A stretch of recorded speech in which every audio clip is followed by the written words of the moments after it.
Hi, everybody, and welcome to the final Don't Praise the Machine of 2025. It's myself, Alexander Holland, and the number one prince of podcasting, John Apricot Pepsi Maloney, and we are here to do a little bit of a year in review, both of the show, our personal lives, and having a look at what's been happening culturally in 2025, what the big heavy hitters in the cultural movement have been, what's really been shifting the tectonic plates of culture, how technology's been shaping culture in 2025. I'm going to be looking at all of that.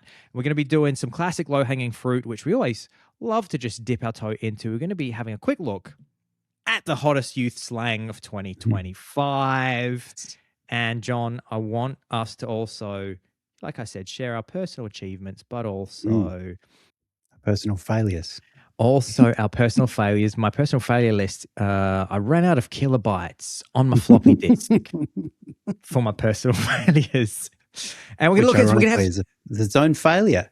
Its own failure was my inability to update my my Intel Pentium computer from 1992. and we'll look at some I've got a couple of predictions for 2026. I'm looking forward to this. Is going to be a little bit looser, a little bit freer, a little bit more after dark. If anybody is interested in what the members only episode for Patreons feels like, it's going to be a little bit more like this. John, welcome to your own show. And might I say, you're looking absolutely spectacular today. You look like a guru that I want to worship and wash the feet of. Can you explain to the listeners who aren't watching, explain to them, and the listeners who are watching, please apologize and explain. Thank you. Thank you for that beautiful introduction, as always. I'm wearing a towel because I was it's a very colorful beach towel, but it does sort of look like I might have joined a strange religious movement. Yeah. Because all you can see is the sort of shawly bits of it.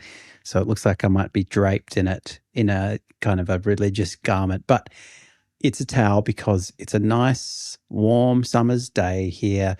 I just thought I'd illustrate, the lead up to Christmas in Australia. It's all about getting around scantily clad because it's too hot, and your air conditioner's on the fritz, and you're wandering around drinking a nice icy cold whiskey here, the big block of ice in it, and listening to Bing Crosby talk about snow. It's all very confusing, but here I am. I thought I'd get into this. I thought I was going to put a shirt on, and then I thought, you know what? I'm just going to put a towel on. That'll do it. I love this. Always reminds me of a classic Homer Simpson line when he answers the phone. You'll have to speak up. I'm wearing a towel, which I always love. You're making me miss Australian Christmas, John. I am going to have a lovely Christmas with my family with my uncle in Norway this Christmas, which is beautiful, which is sensational. But I must say, as a boy who grew up with Australian Christmas and all of my Christmas memories, I do think ultimate Christmas for me is Australian Christmas. And I always sing my song that they made us sing at Prospect Primary School, which went, Christmas in Australia's hot, cold and frosty is what it's not when the bloom of the jacaranda tree is here. Christmas time is near. A little bit of fun fact for you. Jacaranda tree native to Brazil. Found that out when I was in the Canary Islands a couple of years ago. And I said, look, it's the beautiful Australian jacaranda tree that blooms for Christmas. And the people that I was in the car with snapped around and said, if you want to be in this car, you need to stop being as much of a fucking idiot as that, because it's not a native Australian tree at all. It's Brazilian. Oh, and said, speaking of, can't we have anything? Why can't we have anything in this bloody country? Why can't anything belong to this country anymore? And but what I must say is the other thing that was really interesting about the Canary Islands is they are covered in actual native Australian gum trees, and it made me feel like I was running into an old wooden friend when I saw all the gum trees, and I went up to them and I gave them a little cheers. Yeah, whenever I see a gum tree overseas these days, I feel like I've had a child and it's made it in the big leagues. Yeah, like right. going, I feel like, good on you, pal. You're growing, you're sprouting in the wrong hemisphere, and you're making an absolute go of it. When I was in Portugal a few years ago, I always remember driving down the highway between Porto and Lisbon, and just seeing so many gum trees, and then all the signs in Portuguese, and I was like, "This is such." It's like we've been invaded by Portugal, which would have been probably not the worst. Yeah. Probably have some good kind of beach vibes. The British didn't really know what to do with all the beach real estate. I've always said, I wish it was Spanish. I wish it was somebody that actually knew what to do with the Mediterranean climate and the ocean. Exactly. How to enjoy that properly. My work days would be punctuated by siestas. Yeah. I'd be having kangaroo ham and also, I was in Barcelona at the Olympic hilltop this year. I pop into Barcelona a few times a year to hang out with my dear friend Dom. Shout out Dom, Marion, and the boys. And there's a bunch of gum trees around the Barcelona 92 Olympic Stadium as well, which was great because when I went and spoke to them, all they wanted to talk about was Kieran Perkins. It was great when I spoke to those gum trees in Barcelona. They said, hey, Alex. I said, what is it, Barcelona gum trees? And they said, remember 1992? Remember Kieran Perkins? I said, yeah. Kieran Perkins. Absolutely do. Now, I drank John. so much pure milk because I loved Kieran's endorsement of that product. Yeah, there's nothing wrong. I thought wrong. He was all right, actually. He's he's bland in the way that swimmers are, but I prefer him to Ian Thorpe. Ian's always given me the ick. I don't know why. Yeah. He comes off a bit insincere. Yeah. He does come off a little bit insincere. I've been watching a few Instagram. Unfortunately, I think he was sort of forced to be insincere by his management for many years. Yeah, well, that's true. He was insincere about his sexuality, which I don't fault him for. But they said, if you want to sell cereal, you can't be gay. Gays, they said, they were very blunt, his management team. They sat him down and they said, Ian, you're not buying bloody cereal off gays. And then he said, all right, well, exactly. I guess I won't be in Uncle Toby's. He said, but I won't be in Uncle Toby's. And they said, well, you better fucking fix that list, right, mate? We don't know if gay people eat Nutri-Grain, frankly. We don't want to know. We don't want to know. Ian, Uncle Toby's is a family company. Now, John, get ready for this. I've got some notes. You're going to love them. I thought we could start with, I've got it organized like this. I've got personal achievements, don't praise the machine highlights, 2025 slang, and then I've got some predictions. How does that sound to great. you? That sounds fun. I'm excited.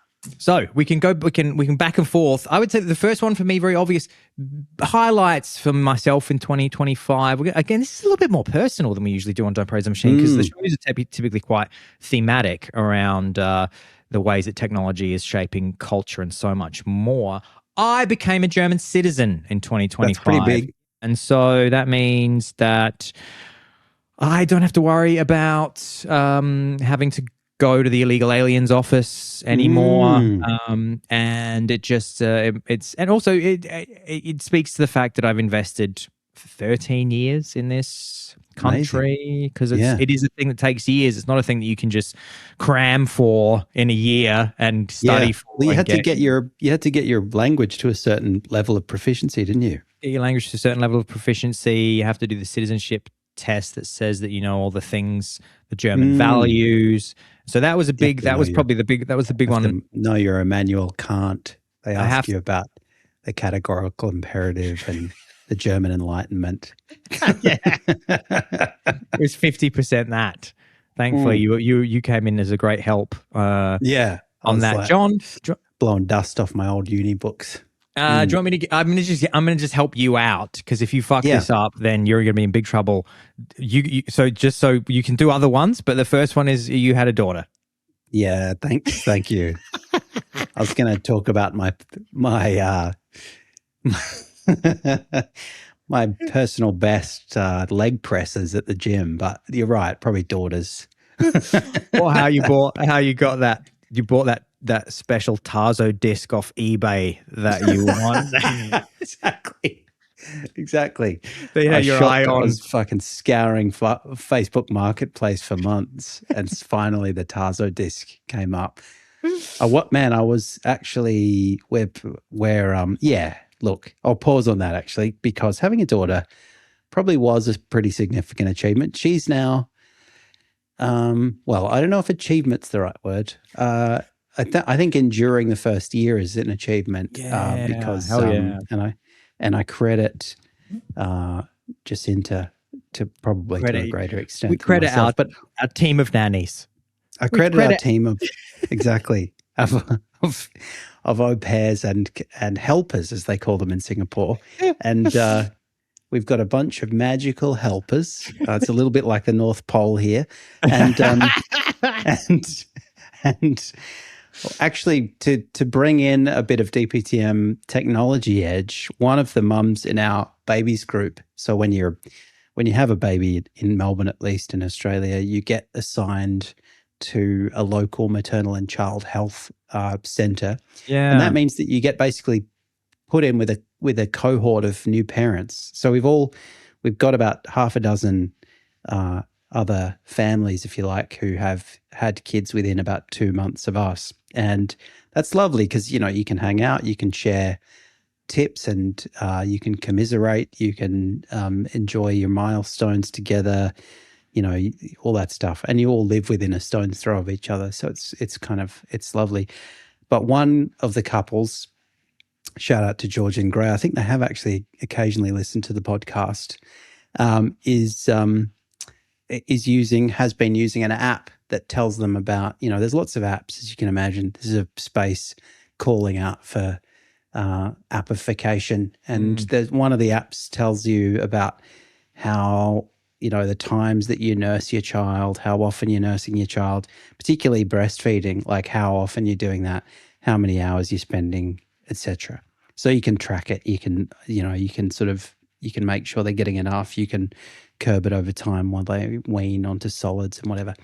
And she showed us this morning, I'll just bring it up actually on my phone to get the number right. She said, we're in Paris celebrating with the bub. So they had a lovely picture of them at the Eiffel Tower. But then she said, I've been using this app, and it showed 2,608 nursing sessions or 553 hours in about their first year. So that's kind of funny that you can now really look at the metrics of motherhood specifically and what it entails over the course of maybe a bit less than a year in their case, which is pretty amazing. 553 hours. Motherhood. Gamify motherhood. That's what we love. Exactly. Once you get enough, you get a little confetti explosion on the phone that says, you've done such a good job of mothering today that you have significantly reduced the chance of your child becoming a school shooter on SSRIs. That's what it says. Yeah, that's right. Exactly. Your child's attachment system is less likely to malfunction because of the hours that you've put in.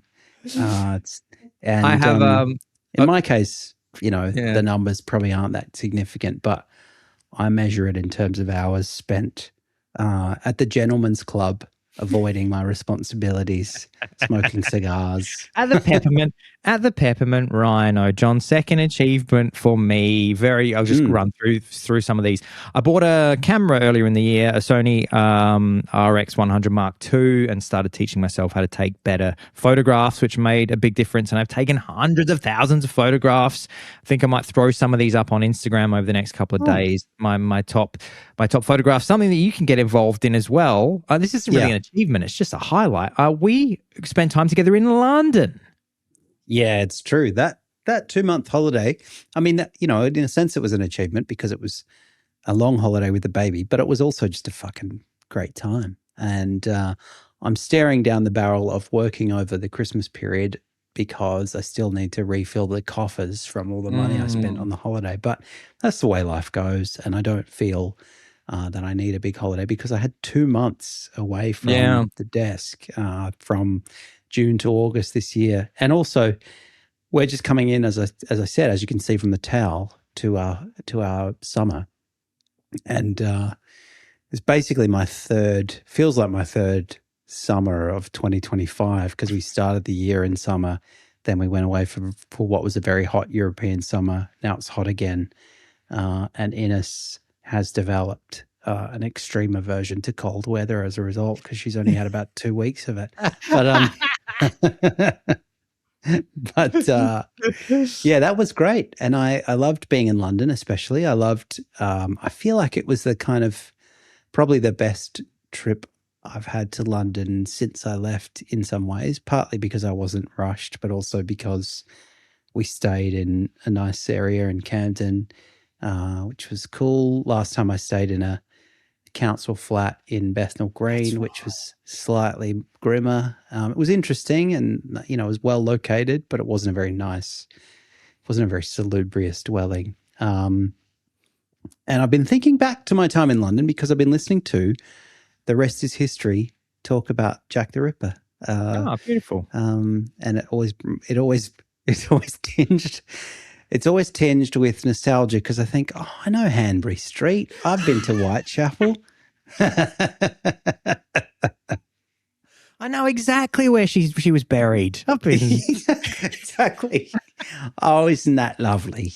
Oh, isn't that lovely? Now, John, what I'm going to say something else is just a few things for me. I always love the opportunity to meet and host people in Germany, in Berlin, because over the years, more and more people have come to know that I live here. And so I get a lot of people from back home in Australia, people who I either know directly and haven't seen for years, or sometimes people who might be friends of my parents, and my mum and dad will say, would you mind meeting so-and-so for a drink? And I did that a bunch this year, which I always enjoy because I love showing the city to somebody. And one of those highlights, which I don't think I've mentioned on the show, was catching up with our Year 5 and Year 7 teacher, Andy O'Neill, and his partner, Roxy.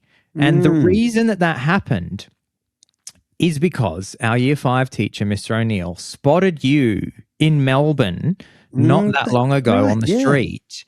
Yeah. And then he approached you and said, hey there, boy, I remember you from 93, the year 0 of the podcast, when I taught you. And then you guys caught up for a drink, and you must have told him, oh, I do this podcast with your other former student, Alexander Holland. Then he subscribes to the podcast and, of course, gets to know through another marketing touch point that that I'm here in Berlin. And so then when he traveled to Europe, he just reached out to me on Instagram and said, hey, Alex, I'm going to be in Berlin with Roxy. Would be great to catch up. And it was so nice. We took him out for a day, took him to some of the famous Berlin spots.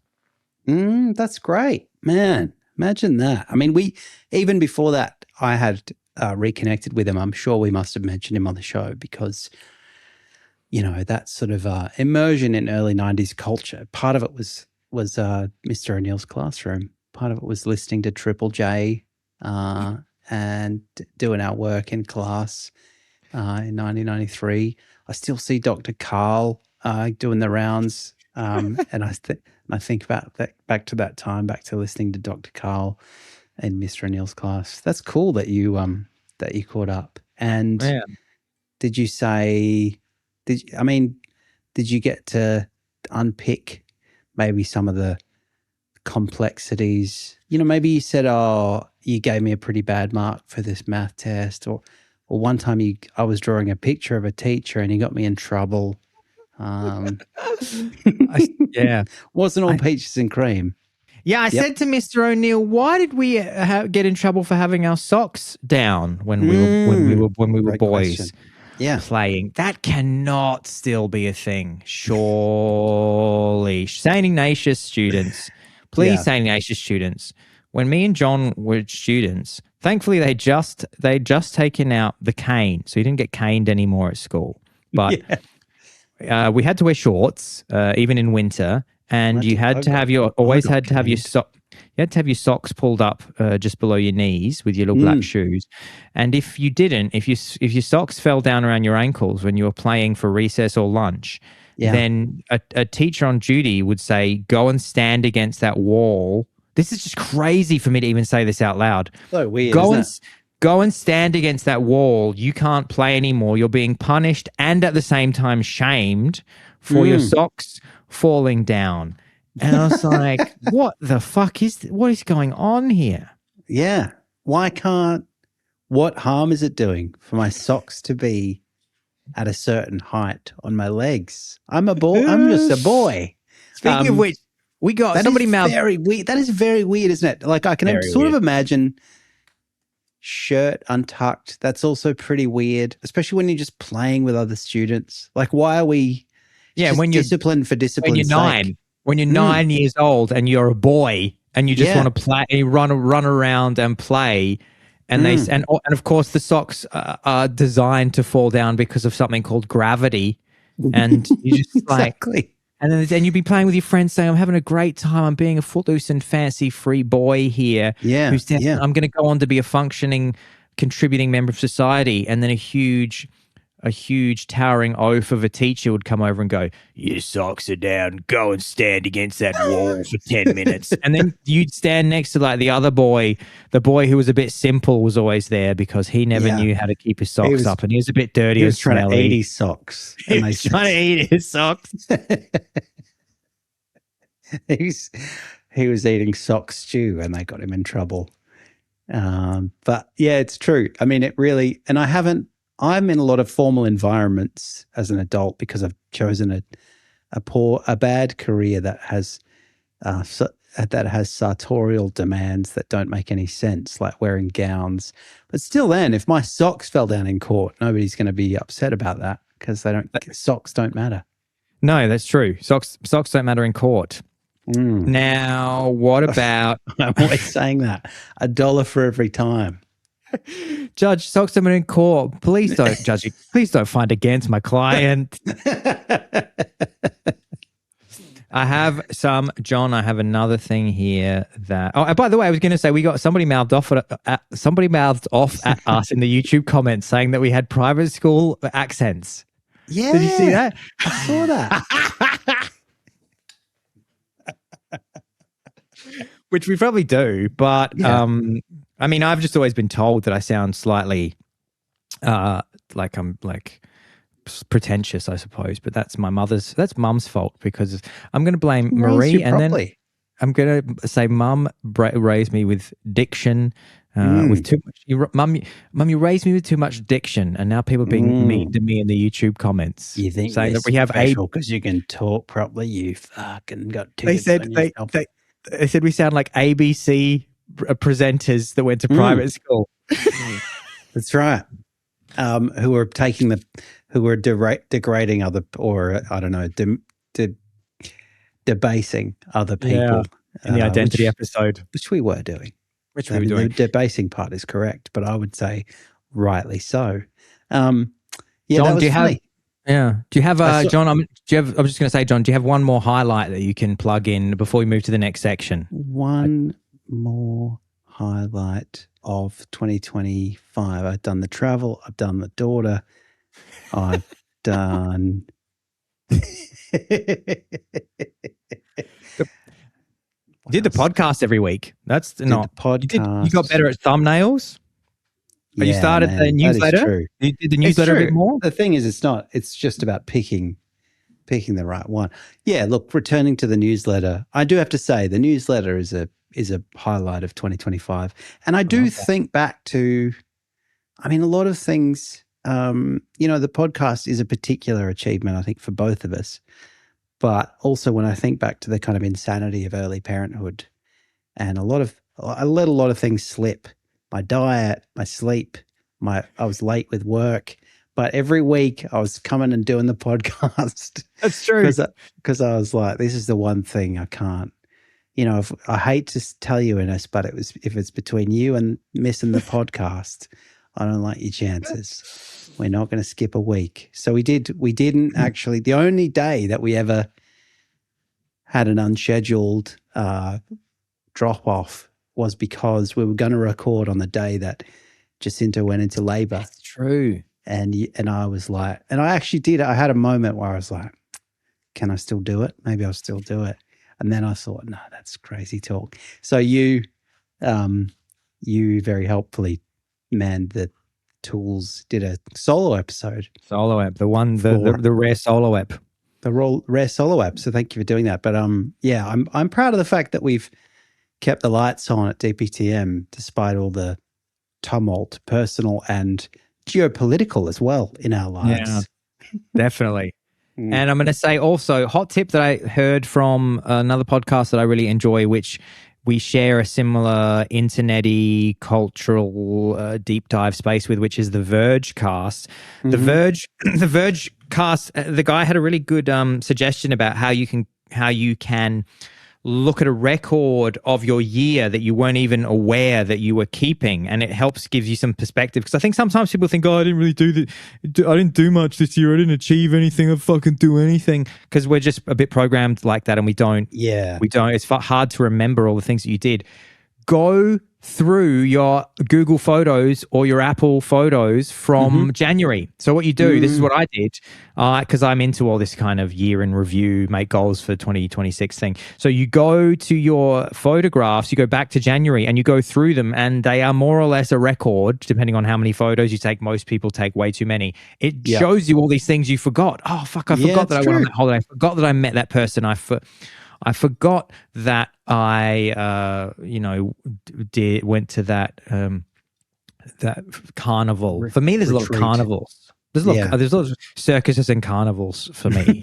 You've had a big juggalo year. I love dark carnival year. So it's really cool. I know that there'll be some people out there. I hope this helps some people that are listening, because I did it and it was very helpful. It reminded me that I had done a lot more in the year than I was feeling. Now I'm gonna jump straight in now, John, to DPTM highlights. Yeah. These also just connect generally with what was going on the internet in lots of ways. We obviously can't go through everything that happened on the internet, but it was very easy for me to go through all of the YouTube thumbnails and the Spotify titles, just starting at January 1. So I can go through here, John, some of the DPTM highlights of 2025. First episode started in January. We did Hilaria Baldwin and Meghan Markle basically trying to promote their new TV shows in different ways. Two of our least favorite attention seekers on earth, who only continued to be that in the year. So we started with Hilaria and Meghan, and then the next one of the more popular episodes of the year in terms of numbers and also feedback we got. Which did we call it the strange case of Onija Robinson? Oh yeah, that's right. Far out. Even this exercise makes me think, fuck, that seems like an eternity ago that we did that. But there you go. Onija Robinson. Then the Phil Collins Easy Lover Berlin 1990 episode, which is one of the most popular ones on YouTube that we've done, most streams, because a bunch of boomers got served to it. A lot of Phil Collins stans got served that in their algorithm and wasted no time in jumping in and telling us how we pronounce things wrong, how we should have known more about Phil Collins to have claimed that we were true fans. So YouTube, so internet. Then, of course, John, one that you brought to the table you love so dear, Katy Perry in space. Yeah, what a cultural moment. Man, she's had a great year, hasn't she, old K-Pairs. She started by going into space and she ended by seducing the ex-Prime Minister of Canada. What a fucking champ. How many people can say that? She has, when she's looking back through her Google Photos, there's going to be one photograph of her in above the earth, and there's going to be another one of Justin Trudeau's penis. Exactly. Man, we could do a fucking episode about Trudeau, because he's kind of a fascinating character. Like, his father, obviously was a giant of politics. He's a Nepo baby, I guess you could say. And, came in and he was the darling of the left and he was handsome. And then everyone got sick of him because of various things. A bit like Katie, people used to like her too. And now they're just too widely mocked. Disliked people past their prime, going on dates together, kind of past their prime in terms of cultural relevance, because they're both what a sad state of affairs. We'll keep an eye on Katy Perry and Justin Trudeau in 2026. John, the light language episode did very well as well, and was one of my favorites, where we focused on people on the internet that believe that they're being it's kind of inhabited, possessed Mm. by extraterrestrial souls or extraterrestrial beings, and then they speak in what you. It sort of sounds like they're speaking in tongues. You'd recognize it as if you've watched Yeah, religious videos over the years. that's That was right. one of the big ones. Oh, The new my Hollywood. favorite is Anchor, Mr. Anchor, who's he's just got that. Oh yeah, Paul He's Anka's just cousin, Paul Anka's cousin. Bashar. Bashar, that's right. I mean, I often think back to that and chuckle. But yeah, it's true. That episode is one of the ones that, I mean, one of the lovely things about, to an extent, you can see this on the traditional podcast formats. But one of the things you can look at and see as a creator on YouTube, which I love, is that sometimes things just keep ticking along long after you've recorded the episode. Maybe it gets a bit of a share, or for some reason it hits the news, or there's a bit of a groundswell, and that light language episode just keeps on keeping on, and I love it. We've got a couple of new YouTube followers out of it, Oh yeah. and I've got a basic. I've got, I guess I would say, conversational light language skills out of it. I know a few light language words, so that was a great milestone. You can go to a light language restaurant in a light language town and order a light language meal. Exactly. We also had the new Hollywood facelifts episode in focus. That was a big thing in 2025 with these new deep plane and smaz facelifts. Then two big memes. One in particular that really changed the meme game in a way that I don't think memes have really changed the meme game in years, and that was the Italian brain rot meme. We're talking about cappuccino assassino, ballerina cappuccina, bombardiro crocodilo, tong tong tong tong sahur. And I saw, actually, you sent me something recently, which was a kind of mashup of, no, it was a guy talking about the Italian brain rot characters and basically laying them to rest. It was asserting that was all done. Italian brain rot was over, and it was time to bid farewell to our beloved Italian brain rot characters. But I wonder if that's true. I wonder if Italian brain rot is just something that people will think back to as a very 2025 thing, or if it will come back in 2026 and beyond. Or perhaps it will pave the way for similar brain rotty cultural phenomena. Much the same way that Italians invented fascism in the that's right. the early 20th century, which has laid the groundwork for a number of other political movements. John, I want to say Ibiza Final Boss. He was a big thing for a couple of weeks. We absolutely loved the Ibiza Final Boss, Get the Noam Jacques.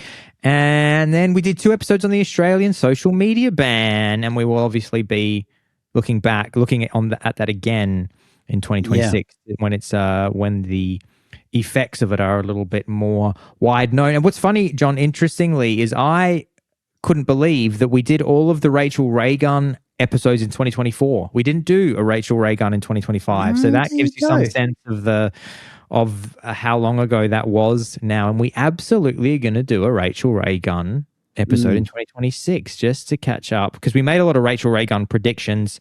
We talked. Yeah, it's true. We invited her to join the John and Alex Academy for success for the widely mocked. Yeah, it's true. I have as well. We both have kind of flirted with the idea of revisiting the topic, because she's, for example, in the lead up to the federal election, she was, courted by people on both sides of politics who were in Australia, who were trying to cash in on the ray gun craze. And, it's like, it always seems like she made several attempts that were kind of abortive to reinvent herself. And now I just am at the stage where I wish her a Merry Christmas. I think it's a Merry Christmas situation.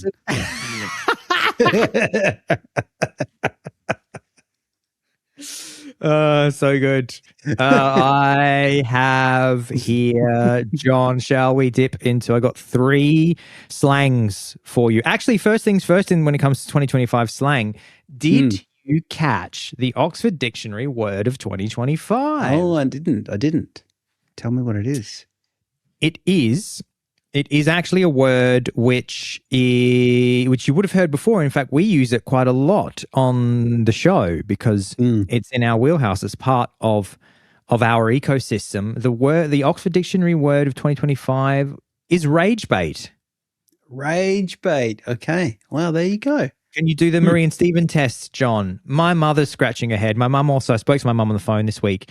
And it was good to speak to her, actually, because as much as I thought that we did a good job explaining cores and waves last week, my mum spoke to me on the phone and she said, Alex, I didn't have a clue what you're talking about the entire episode. And I was like, shit, I thought I did quite a good job. But obviously the audience allyship left a little bit to be desired. I should have gone a little bit. I might have had to go on. So there's this thing called... We'll commit to doing the work in 2026. Yeah, we absolutely, we will be better. We will do better. We will do the work. I think we might have to start the Marie and Stephen ones with now. There's this thing called a computer. Yeah, that's right. Turn it on. Are you connected to the internet? Yeah. So the Marie and Stephen test, anybody? Well, it's not the test. It's the Marie and Stephen explainer. The Marie and Stephen are my parents, and we use the Marie and Stephen explainer to explain to people who might be a little bit more boomery what some of this crazy stuff we're talking about. So my mum's scratching her head. She's saying, John Maloney, what's rage bait? Is that the Australian music television program Rage? That's right. It's not a collab between Australian rock legend Spiderbait and the Australian rock program Rage. I wish it was that, but no, Rage Bait, I guess, is basically the creation of content that is specifically designed to provoke feelings of rage of a kind that we've all become familiar with in internet culture and internet discourse. It's essentially a kind of provocative piece of content that is there so that its success will be driven by the rage that it inspires, which will, of course, be seized on by the algorithm as a metric of success. And that's why everyone is so balanced and psychologically healthy in this day and age, because most of what we see is driven by rage. One of the things I'm noticing going through these thumbnails for 2025, I think we have kind of developed more of a DPTM, defined DPTM aesthetic, which I'm proud of. But also, you can't. I've learned from you and from the iterative process of YouTube thumbnail design that you can't have a YouTube video that is called a calm and nuanced discussion of this topic and just has somebody with a pleasant expression on their face in the thumbnail. You've got to have this is fucked and somebody screaming in the thumbnail, and then people will click on it. It's so true. Everything, even if you're talking about something super positive, some community donated money to a children's orphanage, and it's just everything about it is feel good. Then you say, what happened to these orphans? And you have you crying blood in the thumbnail. It wasn't enough to save her, and then just me on my knees with a dead baby in my arms, and and like somebody a little cartoon of somebody with like pulling the empty pockets out, and then the algo says, this is pretty ragey, I guess, and gives you a bit of a boost. Now, John, I saw a wonderful video with Twin Peaks star and favourite of David Lynch, actor Kyle MacLachlan. She wore blue velvet.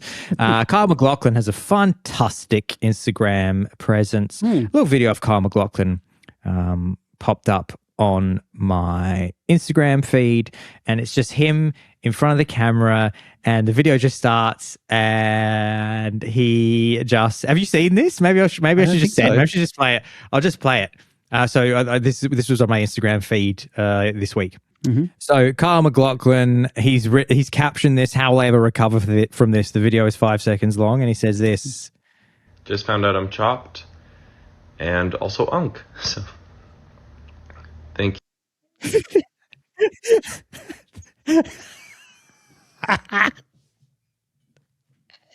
That's so good.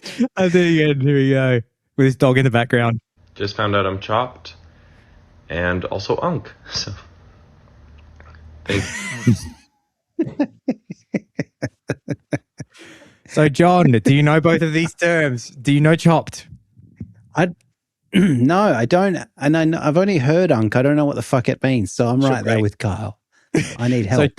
So chopped is slang for unattractive, not good looking. You see somebody and they do not register in your brain as handsome or beautiful or sexy. It's another kind of word for ugly, and all the kids are saying it. He's chopped. She is chopped. That's chopped. Mean. That's mean. That's classic. They're little meanies. Those Gen Zers. I can't believe how mean Gen Alpha's going to be. Ines is an alpha, yeah. She's an alpha baby. She is, and I'm training her to be pretty mean. I've got to be honest. Mean, sending her to mean training. All right, here we go. The first word's going to be chopped.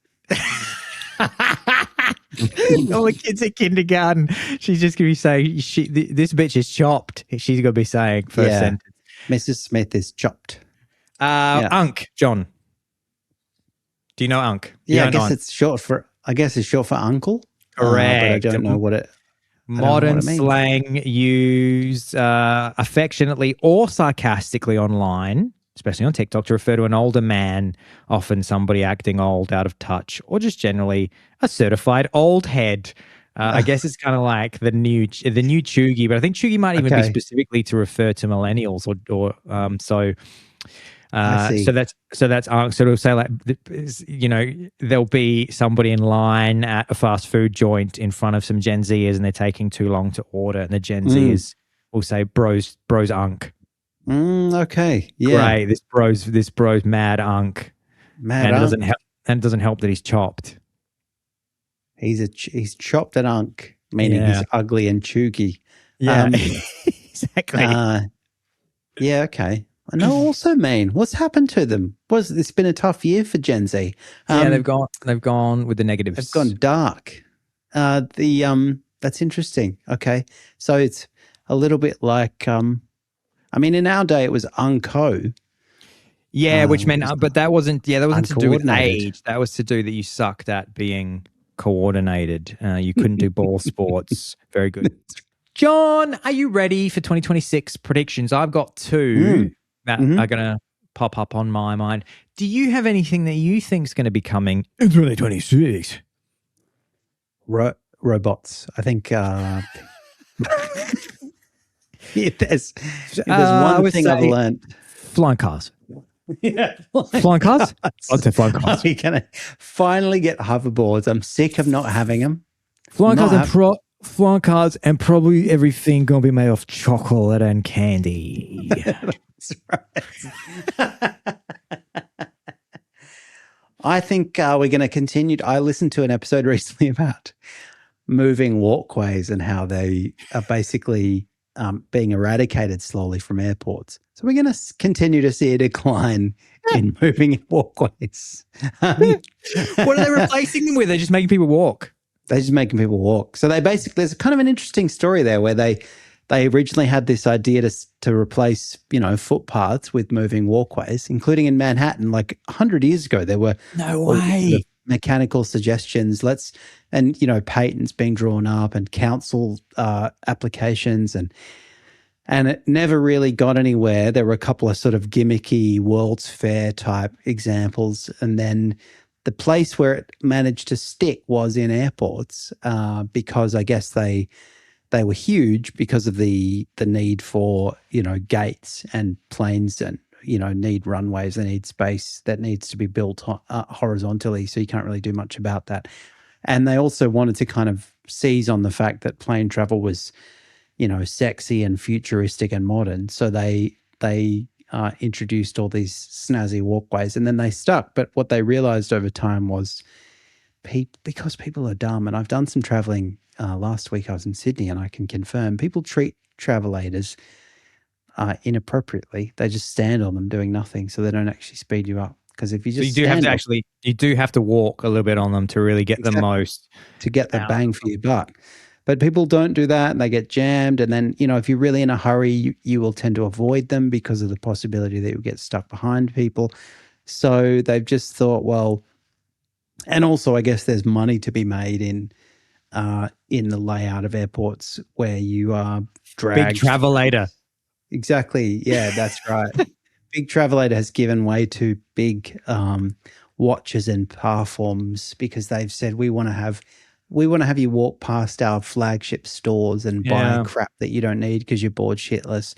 Maybe you're tired and you think, I guess I could buy, I'm exhausted from all this walking. I guess I could buy a tie or a jar of or cologne. A swatch. Yeah, we should ask. I'll have to check in with our resident architect who has built airports, Samantha Cook, and ask her if she's always working on the hottest new airports around the world. So I have to ask her. Should get her on. I wonder if she's doing a lot of public speaking at the moment. Absolutely, should get her on. Yeah. And I did say to her, you're not allowed to come on the show until you've done a lot of public speaking. And so she's really upped the program. You got to really polish this. I want to hear. Am I right about the death of travelators? And I don't want to see that. I like travelators. We actually could, Sam. Shout out to Sam, and I'm addressing you directly, Sam. We could, John, come up with questions for the architect and make it a fun episode. Because also Sam is like an elite. She's not like some lower rung architect. She's like a KPF. Yeah. High. I don't know how. She's not quite yet partner. I don't know what other is. It's one of them. Admiral. Is that what you become? Does it follow motorcycle gang hierarchies in architecture? So. Coming in 2026 is the Samantha Cook. Everything you wanted to know about what's happening in modern architecture. Love that. Get more of our high achieving friends on. Also, friends out there, if you're not high achieving, don't expect to be getting on. But if you are high achieving, then we're gonna be reaching out. Gonna be rapping on your doors, man. We should definitely let's make that a DPTM prediction for 2026. Yes, we're gonna have high achieving guests on the show to talk about, and high achieving doesn't mean you make a lot of money. It could mean a lot of things. But it does mean if you're just boring and have no aptitude, just listen to the show. That's fine. I'd love to have Samantha Cook on. There's a guy in Adelaide who you follow and I follow on Instagram who complains about architecture there. So he's great, that guy. I'm interested in comparing his observations with what Samantha Cook thinks, because he thinks it's all gone to shit and everyone's in the hands of developers who make a lot of trash buildings, which I don't disagree with. So travelators, Samantha Cook. I think what else have we got? One thing you said, virtual zoos. One thing we talked about, which I think is an interesting one, is like we've talked a bit on the last in the last 12 months about ChatGPT, or ChatGPT as we call it, and you think maybe ChatGPT is on the out. This was on my list, and I certainly am not claiming to be the first person to come up with this. OpenAI is in a lot of financial trouble, and when you scratch the surface and you look at their operating model and what they're competing against, you go, oh yeah, this is probably really difficult. So ChatGPT was the first mover. They were the first to market. OpenAI was the first AI company that got massively popular by adding a chatbot to their AI technology. Suddenly, the man on the street and you could interact and talk to a large language model, and it exploded. They got the name recognition. Everybody knew ChatGPT within like a week. It was incredible. It just became like the most downloaded thing, most used thing. It's like in the history of the internet or something. The monthly active user thing was just bananas. But here's the thing: OpenAI, they make all their money from you having a pro account. Most of their money, like all of these startup-y, high growth companies, it's all being propped up by VC money at the moment, because they are not operating at a profit. I don't believe. So they're losing money, billions, millions. I don't know the numbers, and they don't have any other source of income.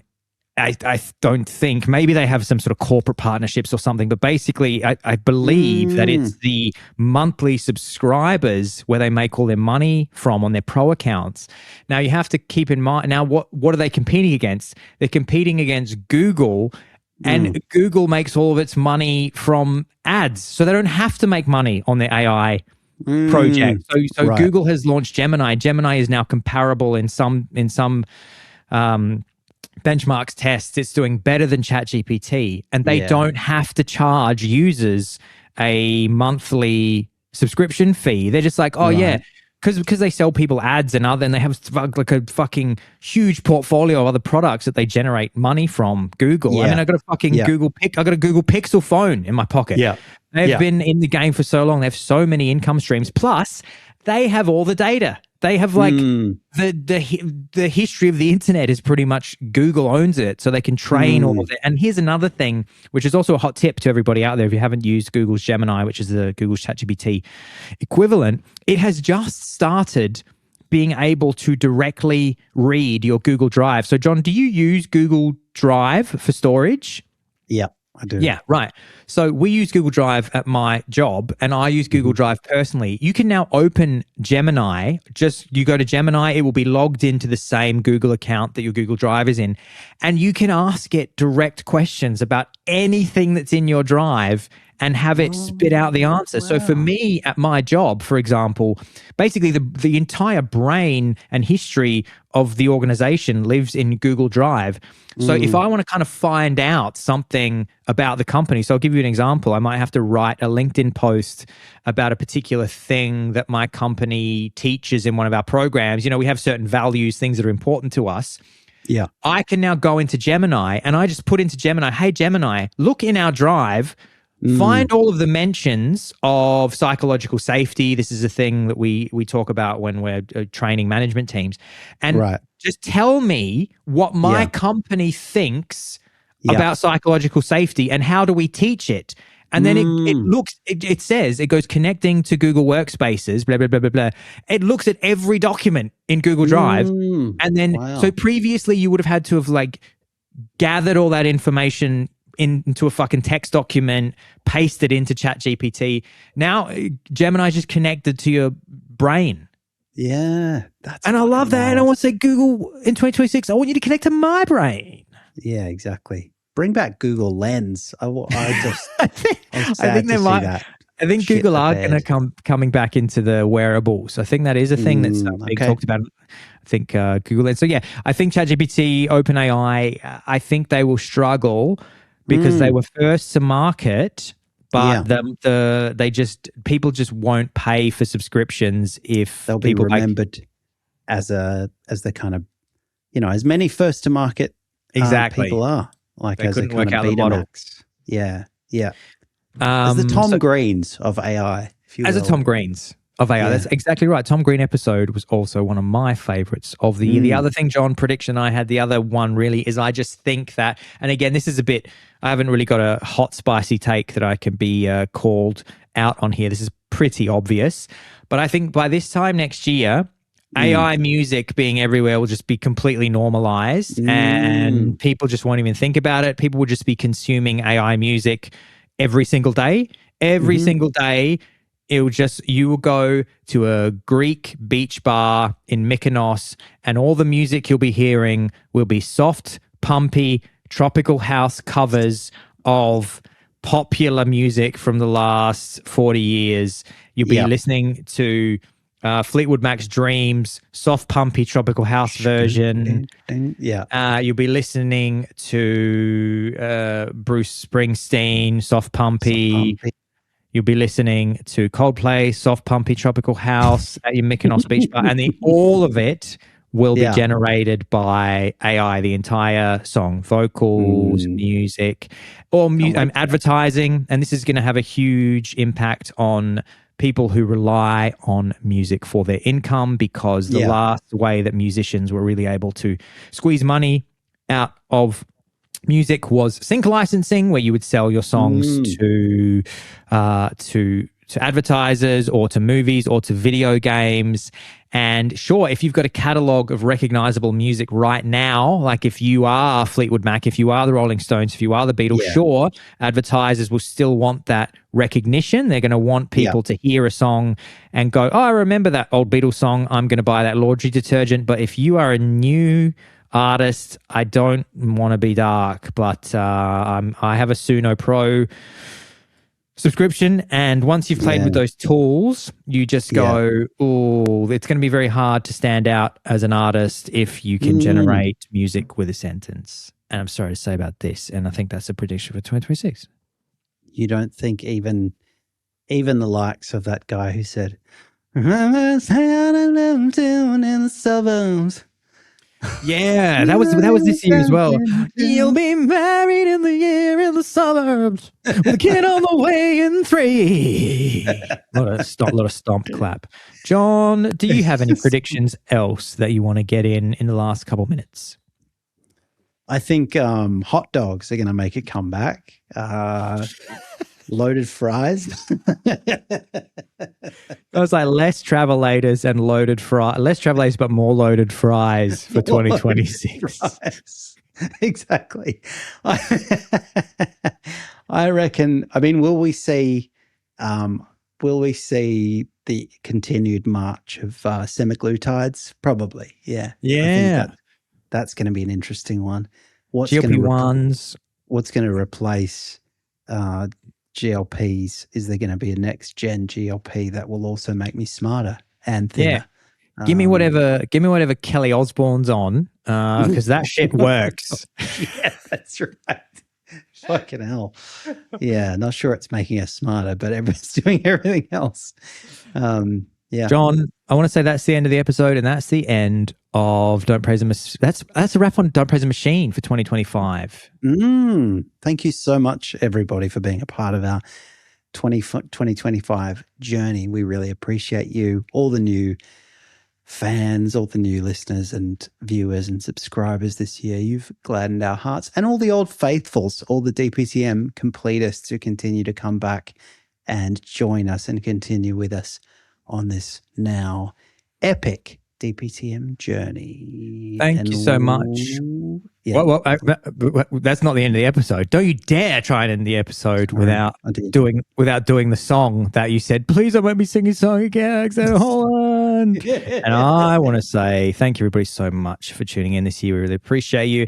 Everybody that tunes in every week, our beautiful Don't Praise the Machine Patreon subscribers. I want to say we appreciate, especially anybody that's that is new. And if you've had a great time and you love hanging out with us every week, we love hanging out with you too. We're going to keep on keeping on. I can't wait to see what happens in 2026. We have 222 YouTube subscribers. Maybe it's 224, maybe, John, this morning. Yeah. 224 YouTube subscribers. Yep. We are going to get that up to 238 by this time next year. I think we're averaging one new subscriber about every 3.9 days. I worked out the other day, which is pretty good, really. If that's you, thank you so much for subbing. We really appreciate it. We've had some fun times in the comments as well, because of course that's what you get on YouTube, which we also get on Spotify now. If you want to comment on the episodes, you can do it in Spotify. We've had some lovely comments in the Spotify. So if you listen on Spotify to the episode, you can also comment on them. And I've started to upload the videos when I remember to on Spotify as well. So if you have that setting enabled in Spotify, you can look down and you'll see me and John in our respective rooms in Berlin, Germany, and Melbourne, Australia. Now, John, we're going to do a little bit of a Don't Praise the Machine tradition that we do every year because me and John, we are absolute Christmas goobers, as I think my dad refers to my mum because of how much she loves Christmas. Because we love Christmas in my family. It's like it's always been a huge part of my childhood and life. And we love Christmas music. And so every year, I think, ever since we started the podcast, you and me pick a Christmas song and we do a rendition. We do a self-indulgent rendition, reminiscent of what's his name? What's the fucking Australian comedian who would always end the Melbourne International Comedy Festival? Paul McFucking someone. He'd always be like, I'm not just a comedian. I'm gonna do Throw Your Arms Around Me. Yes, that's right. Yeah, they did. What's his name? Is it Paul McDermott? I'm trying to think. Is it Paul McDermott? That's us now. Yeah. Where we're not just. Yeah, I think it's Paul McDermott. He's definitely. Yes, it is Paul McDermott. Wow, he's looking different to the last time I saw him. Every fucking time you leave Australia for 15 years, and those 15 years you look again at what's happening. You just go, man, crazy what all these people look like now in a good way. It's all the same stable of entertainers, but they just get uglier and uglier. More and more chopped. More and more chopped. More chopped, more unk. More chopped than unk. So we won't tell you what it is, the song. We're just going to launch into a Merry Christmas and a Happy New Year. John, actually, we might have to tell everybody when we're going to be back because we do our little break over this period of... Yeah. So we won't be back for about 2 weeks. I'm having a look. This episode... So this is coming out on Tuesday the 23rd for regular listeners. Christmas Eve. And then we will be back on Tuesday the 13th of January to really punch in to 2026. A real Peter's punch in, as your dad used to call it when the new year would come along. When he would punch a hole in the wall. Thank you so much, everybody. We can't wait to see you on Tuesday, the 13th of January. Happy New Year, Merry Christmas, and all other manner of faiths and what's the Hanukkahs and Kwanzas. Hanukkahs and Kwanzas and the Seinfeld one, Festivus. Yeah, that's right. Festivus. Get out your aluminium pole. Get out your aluminium pole and reveal your gripes with people. I've got a lot of problems with you people. The airing of grievances. That's what it was. Grievances, feats of strength. Man, that's a good lineup. Beautiful. Well, Merry Christmas, everybody, and we can't wait to see you next week. We can't wait to see you next year. The podcast. Merry Christmas. Ho, ho, ho, ho, ho. Merry Christmas.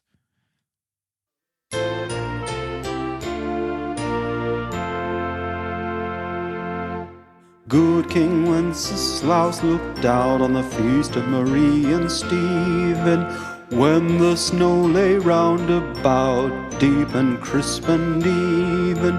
Brightly shone the moon that night, though the frost was cruel, when a poor man came in sight, gathering winter fuel.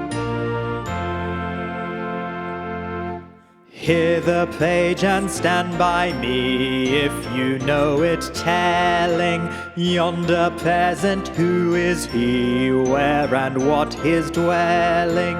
Sire, he lives a goodly against, underneath the mountain, right against the forest fence, by St. Agnes' fountain. Bring me flesh and bring me wine, bring me pine logs hither. You and I will see him dine when we bear them thither. Page and monarch, forth they went together. Through the cold wind's wild lament and the bitter wail.